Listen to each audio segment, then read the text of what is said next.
Is racial bias real? Turns out that ride-sharing data says it is.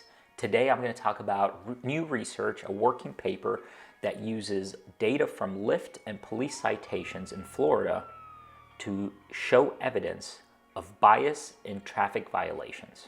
A new working paper provides evidence that there is bias, in fact, in traffic citations.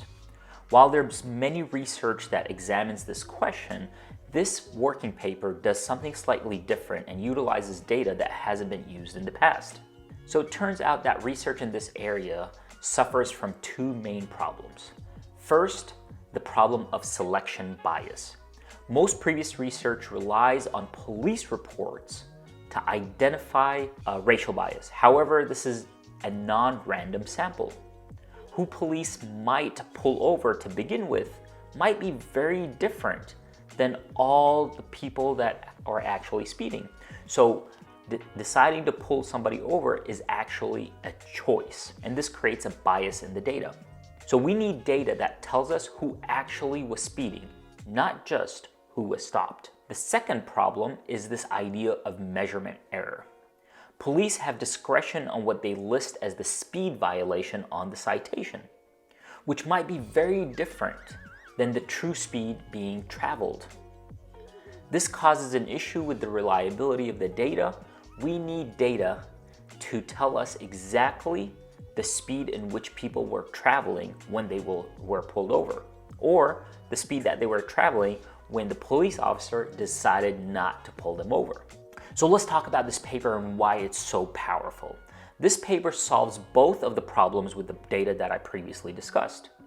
Using ride-sharing data from Lyft, you are able to use geolocation to get data on speed and driver characteristics that Lyft has. And therefore, you could tie it with citation data to see if there are actually differences between what the police officer reports and the actual violation that was caused. Although that paper does not do that, it is an extension that could actually be done to examine what is the actual measurement error associated with police officer reports. So let's talk about this data in this paper. First, they use Florida traffic citations. Second, they use Lyft location and ride-sharing data between August 2017 and August 2020. This data allows researchers to observe the actual speed that drivers were driving and their actual location, which is really important for the next step. The third data set that they use is Florida Department of Transportation road segment speed limits. Now they're able to compare the speed in which the driver was driving and the speed limit in the segment of the highway that they were pulled over on. So this is powerful data that allows us to do a lot of things. So what do the researchers find? One, they find that minority drivers are 24 to 33% more likely to receive a speeding ticket for traveling the exact same speed as a white driver.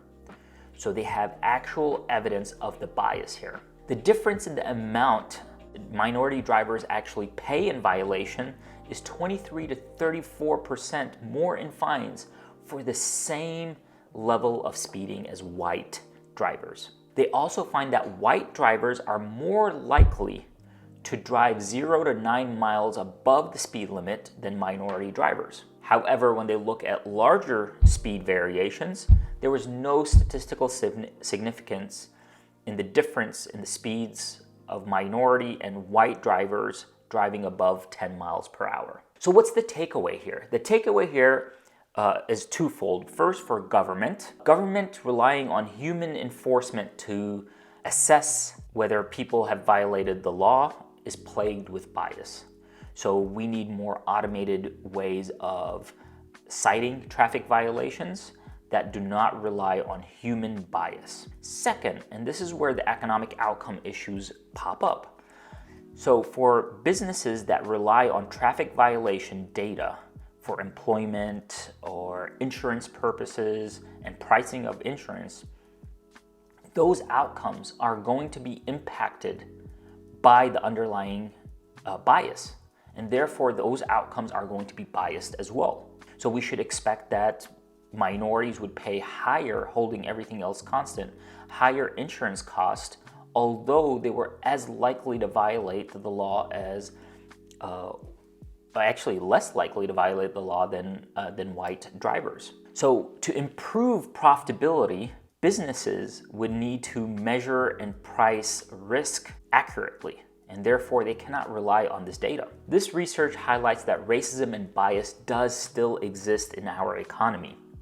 Economic outcomes are impacted by this, and it's not just an individual thing, it's systemic in the way things are designed. Ignoring the possibility that race plays a role here or that bias plays a role in our economy will lead to biased results in research, in government policy, in economic policy, and business policy. This research is really important. This week is especially important as we reflect on race relations in the United States, the concept of equity in our economic systems. We need to realize that bias still plays a role. If you want links to the paper or supporting materials that I have collected, check out my newsletter. If you haven't subscribed to my newsletter, there's a link in the description. I usually accompany my videos with a newsletter that includes all of the supporting materials, so you might find that helpful. This is a new format for this channel. I read a lot of these papers. I try to average 2 papers a week. If you're interested in more of these things, leave a comment. Tell me if you liked it. If you're new here and this is the first time you've checked out my channel, make sure to subscribe and like and tell your friends about Economics with Dr. A. My name is Abdul Abrani. I'm an associate professor of economics at Northern Kentucky University. I've created a playlist for you. Check it out. This is my top videos or videos that I love. I hope you enjoy them too.